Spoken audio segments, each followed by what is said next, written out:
Should the government protect people's right to speak, even at the risk? The White House in this case restores freedom of speech and ends federal censorship. The First Amendment is the right of people to speak freely throughout the world without the government stopping this from happening, and more.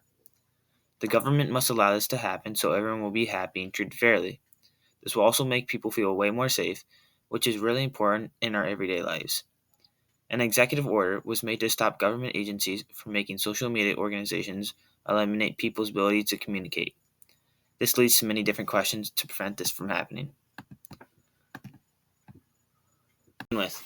In an age where a single tweet can reach millions, the question arises: should government censor misinformation to protect the public, or would that silence the very freedom democracy promises? Now let's hand it over to Dr. Reynolds.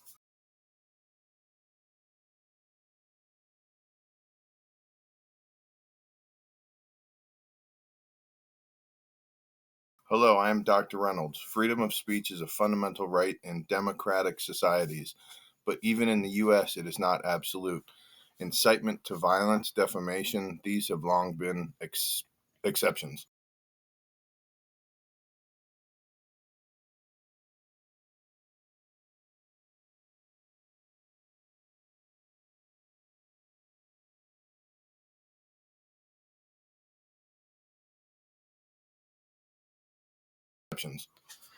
But as false information spreads faster than ever before, especially during crises like pandemics or elections, governments are stepping in.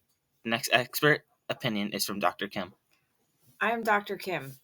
We saw during COVID-19 that misinformation about vaccines and treatments directly cost lives. When misinformation poses a threat to the public safety, regulation isn't censorship, it's protection. Yet critics argue that censorship can be a slippery slope. Who decides what's false? And could that power be abused? Now going back to Dr. Reynolds. I am Dr. Reynolds. The danger lies in overreach. Governments must be transparent and accountable when regulating speech, or else risk stifling dissent. Balancing freedom and safety is no easy task, but in an age of information overload, the stakes have never been higher. So should governments censor misinformation? Freedom of speech and public safety, both essential, both fragile.